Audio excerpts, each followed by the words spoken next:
Il est 13 heures et voici les titres. L'équipe nationale de football des sourds-muets représentera le Mali aux Jeux paralympiques qui se tiendront au Brésil à partir du 1er mai. La délégation malienne avant son départ a été reçue par le Premier ministre. Dr Choguel Kokala Maïga a galvanisé les athlètes à défendre avec brio les couleurs nationales. Nous parlerons également de la journée mondiale de la propriété intellectuelle, couplée à celle du livre et du droit d'auteur. Une journée qui a pour but de donner des éclaircissements à la population sur les droits des créateurs, innovateurs et des inventaires. Des précisions qui seront données par Koumba Sissi. Bonjour à tous, merci de nous rester fidèles. Nous ouvrons notre édition par ce communiqué. Le ministre du Travail, de la Fonction publique et du Dialogue social communique à l'occasion de l'élatel cadre ou la nuit du destin correspondant à la nuit de ce mercredi 27 avril à ce jeudi 28 avril. La journée du jeudi 28 avril 2022 est chômée sur toute l'étendue du territoire national. Suite de ce journal, les Jeux paralympiques des sourds sont prévus à partir du 1er mai au Brésil. L'équipe nationale de football des sourds-muets du Mali participera à la compétition. Elle s'est préparée en vue de représenter valablement le Mali et l'Afrique à ce rendez-vous. La délégation malienne avant son départ pour le Brésil a été reçue par le Premier ministre, Dr Choguel Kokala Maïga, au nom du chef de l'État, a galvanisé les athlètes à défendre avec brio les couleurs nationales. Le point de cette cérémonie avec Arju Matina. À quelques heures de son voyage au Brésil pour les Jeux paralympiques des sourds, notre équipe nationale de football des sourds-muets a eu l'insigne honneur d'être reçue par le Premier ministre. Cette rencontre avec le chef du gouvernement, une sorte de mise en route, a été l'occasion pour le Premier ministre, au nom du président de la transition, de se réjouir de la participation du Mali à cette compétition. Nous considérons qu'ils doivent être vus, traités comme tous les citoyens maliens, ayant les mêmes droits, les mêmes obligations que la nation leur impose. Et la mission dans laquelle ils vont se rendre au Brésil, c'est une mission nationale. C'est le drapeau du Mali qu'ils vont défendre. C'est les couleurs du Mali qu'ils vont défendre. Notre pays est dans une situation difficile. Les moyens sont limités. Malgré tout, nous avons fait le minimum nécessaire pour que vous sentiez le soutien du peuple, du gouvernement et du président et de toutes les autorités de la transition. Les Jeux paralympiques sont une compétition d'envergure mondiale. À cet effet, le chef du gouvernement exhorte l'équipe nationale de football des sourds-muets de porter haut les couleurs du Mali au Brésil. Je voudrais vous souhaiter bonne chance. Battez-vous comme vous pouvez. Et à tout moment, il faut vous dire que vous avez les Maliens qui vous regardent, qui pensent à vous, et au nom desquels vous êtes dans cette compétition. Nous savons que ce n'est pas facile, qu'il y a d'autres nationalités qui viennent, mais nous sommes certains que vous allez porter haut le drapeau de la République du Mali pour que, au retour, vous puissiez revenir avec la coupe. C'est ce que nous souhaitons. Auparavant, le ministre de la Jeunesse et des Sports, chargé de l'instruction civique et de la construction citoyenne, avait remis le drapeau national à l'équipe ainsi que les passeports pour la délégation. Signalons que les Jeux paralympiques des sourds se dérouleront du 1er au 15 mai prochain au Brésil. Le ministre de l'Administration territoriale et de la décentralisation, porte-parole du gouvernement, était hier sur notre plateau de la grande édition de 20h. Le ministre porte-parole, dans un communiqué, prend en témoin l'opinion nationale et internationale sur l'attitude des autorités françaises. Suivons le ministre porte-parole. Au nom de nos plus hautes autorités, j'ai l'honneur de donner lecture du communiqué numéro 028 du gouvernement de la transition, un communiqué dont la teneur suit. La montée en puissance des forces armées maliennes, les FAMA, motif de fierté du peuple malien, se traduit notamment par des victoires éclatantes contre nos ennemis, ainsi qu'un contrôle de plus en plus efficace du territoire national et de l'espace aérien. À cet effet, depuis le début de l'opération Kelletigi, une zone d'interdiction temporaire a été instaurée sur une partie du territoire national dans le but de sécuriser l'espace aérien, protéger les couloirs d'évolution des aéronefs autorisés et garantir la liberté d'action des FAMA en opération. Tout survol de l'espace aérien malien est subordonné à l'obtention d'une autorisation expresse délivrée par l'armée de l'air du Mali. Le gouvernement de la République du Mali a constaté depuis le début de l'année plus de 50 cas délibérés de violation de l'espace aérien malien par des aéronefs étrangers, notamment opérés par les forces françaises, sous différentes formes, dont les refus d'obtempérer suite aux instructions des services de contrôle aérien, les falsifications des documents de vol, les atterrissages d'hélicoptères dans les localités hors aérodrome et sans autorisation préalable, les vols d'avions de renseignement et de drones évoluant à haute altitude pour se livrer à des activités considérées comme de l'espionnage, de l'intimidation, voire de la subversion. L'un des cas les plus récents a été la présence illégale d'un drone des forces françaises le 20 avril 2022 au-dessus de la base de Gossi, dont le contrôle a été transféré effectivement au FAMA le 19 avril 2022. Le dit drone était présent à partir de 11h45 pour espionner nos vaillantes FAMA.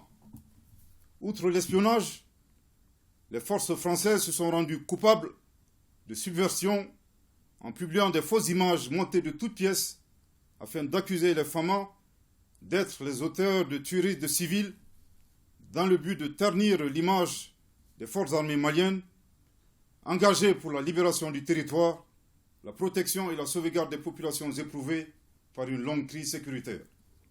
Aussi, le 21 avril 2022, une patrouille de Mirage 2000 a survolé à plusieurs reprises et sans coordination préalable le convoi des FAMA en partance pour renforcer le dispositif de l'emprise de Gossi. Cette manœuvre s'inscrivait dans une dynamique d'intimidation de nos forces. Face à cette énième provocation des forces françaises qui ont été sommées de quitter le territoire malien sans délai depuis le 18 février 2022, le gouvernement de la République du Mali, tout en prenant à témoin l'opinion nationale et internationale, condamne fermement cette attitude des autorités françaises et les invite de nouveau à respecter la souveraineté du Mali. Le gouvernement de la République du Mali réaffirme sa volonté de promouvoir et maintenir la coopération avec l'ensemble des États du monde dans le respect mutuel et sur la base du principe cardinal de non-ingérence, conformément aux aspirations du peuple malien. Qu'Allah bénisse le Mali. Bamako, le 26 avril 2022. Célébration de la Journée mondiale de la propriété intellectuelle couplée à celle du livre et du droit d'auteur. Cette journée vise à sensibiliser la population sur les droits des créateurs innovateurs et des inventaires. Elle est célébrée cette année sous le thème Défis, perspectives de la mise en œuvre de la loi du 1er juin 2017 fixant le régime de la propriété littéraire et artistique et lecture en bibliothèque et droit d'auteur. La cérémonie d'ouverture des travaux était présidée par le ministre en charge de la culture en présence de son collègue en charge du commerce. Les explications de Koumba Sissé.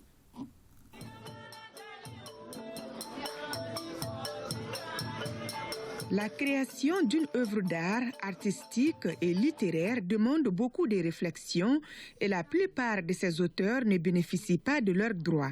Cette journée mondiale de la propriété intellectuelle, couplée à celle du livre et du droit d'auteur, est un moment pour les acteurs chargés de la protection des droits d'auteur de partager avec le public les difficultés auxquelles les artistes et les éditeurs font face. Les difficultés, c'est surtout le non-paiement de nos redevances de droits d'auteur. Pour pour qui connaît aujourd'hui, pour qui habite aujourd'hui ces artistes talentueux, les gens doivent se mettre en tête que nous devons nous acquitter de nos redevances afin que ces artistes aussi puissent vivre du fruit de leur créativité. Nos artistes et créateurs, nos industriels créent au quotidien, innovent et mettent en vente leurs œuvres et leurs productions. Mais le plus souvent, ils ne se soucient pas de protéger au moyen d'un droit de propriété intellectuelle.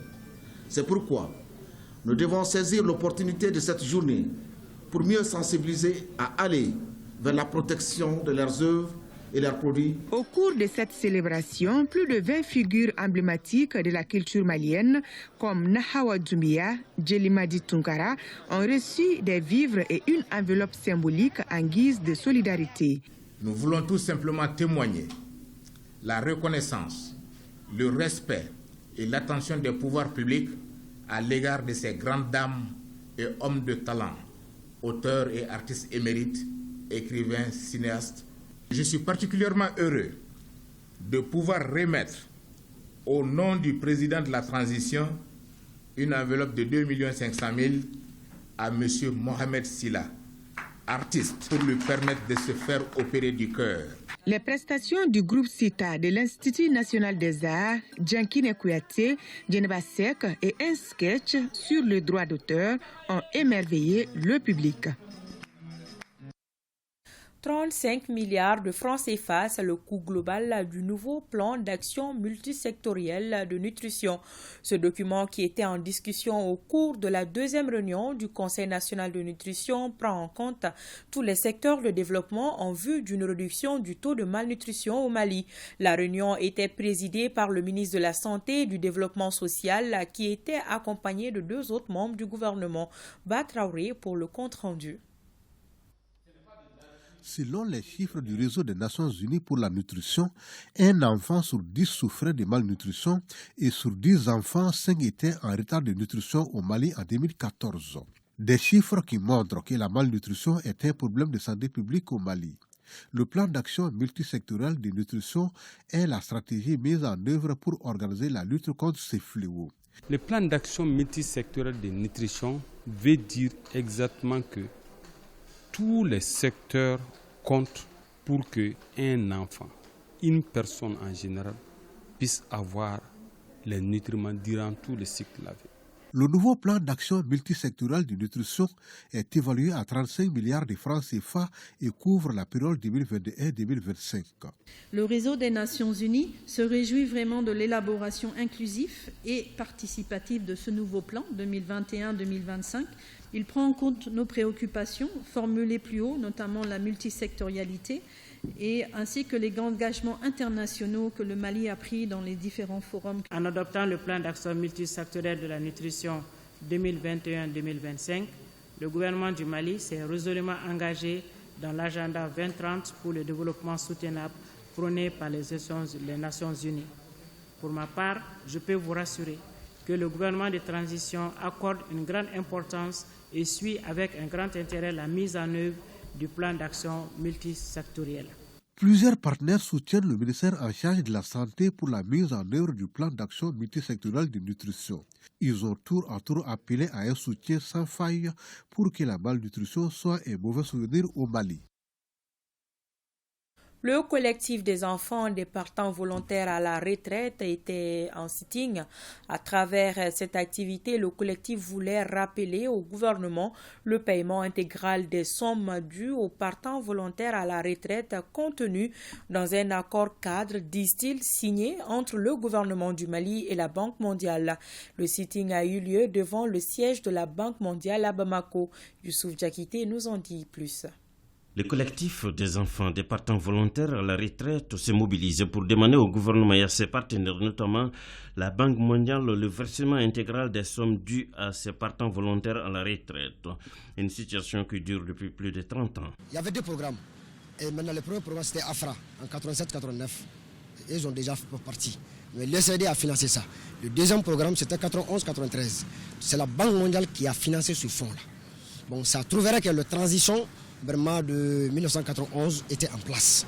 Et la Banque mondiale l'avait bien et bien précisé dans l'accord cadre. Maintenant, en disant que l'État doit être doit jouer le rôle de superviseur. Ce qui a mal tourné dans ce programme, c'est qu'il a manqué de suivi de la Banque mondiale, puisque depuis plus de 30 ans, ces personnes pour lesquelles ce programme a été initié n'ont pas encore bénéficié de la totalité de leurs fonds. Donc nous en sommes aussi les bénéficiaires puisqu'il est question de nos parents. Donc voilà, c'est cet échange-là que nous avons eu avec le représentant. À l'issue du sitting, une délégation de 3 personnes a été reçue par la représentation de la Banque mondiale au Mali. En conclusion, l'institution promet de s'impliquer en vue de trouver une issue favorable à la situation. La Fédération des associations demandeurs et bénéficiaires des logements sociaux était face à la presse. Il s'agit d'attirer l'attention des uns et des autres sur les agressions auxquelles les logements sociaux font face. Nous restons avec Youssouf Diakité qui a recueilli les propos du président de la Fédération des associations des demandeurs et bénéficiaires des logements sociaux, Bourama Gimbala Dibi. Nous avons remarqué que les espaces dédiés à la construction même des logements sociaux, aujourd'hui, ces espaces-là sont agressés nuit et jour par des spéculateurs fonciers. Nous ne pouvons pas comprendre que des particuliers peuvent venir s'installer sur le site dédié à la construction des logements sociaux sans se faire inquiéter. Et là, il y a anguille roche, il y a une complicité qui ne dit pas son nom. Nous, en tant que demandeurs, que nous puissions réellement vivre en paix dans nos logements sociaux, que nous puissions avoir la paix avec ces agences immobilières qui se promènent ça et là pour dire qu'ils sont en train de vendre nos logements sociaux. Nous ne pouvons pas comprendre et nous n'avons pas compris jusqu'ici. Et ça ne nous honore pas et ça ne va pas avec le sens de la refondation de l'État. Comme eux-mêmes ils l'ont dit, ils disent qu'ils s'investissent afin que tous les Maliens puissent avoir un logement décent. Mais à ce rythme-là, dans ces conditions, je ne sais pas où est-ce qu'ils vont avoir de l'espace pour pouvoir construire des logements décents pour les Maliens. Voilà les propos de Bourama Gimbala Sibi, président de la Fédération des associations des demandeurs et bénéficiaires des logements sociaux. Avant de refermer cette édition, le ministre du Travail, de la fonction publique et du dialogue social communique à l'occasion de l'Eilatul El Cadre ou la nuit du destin correspondant à la nuit de ce mercredi 27 avril à ce jeudi 28 avril. La journée du jeudi 28 avril 2022 est chômée sur toute l'étendue du territoire national. C'est tout pour cette édition. Un grand merci de l'avoir suivi. Bonne rupture de jeûne à tous.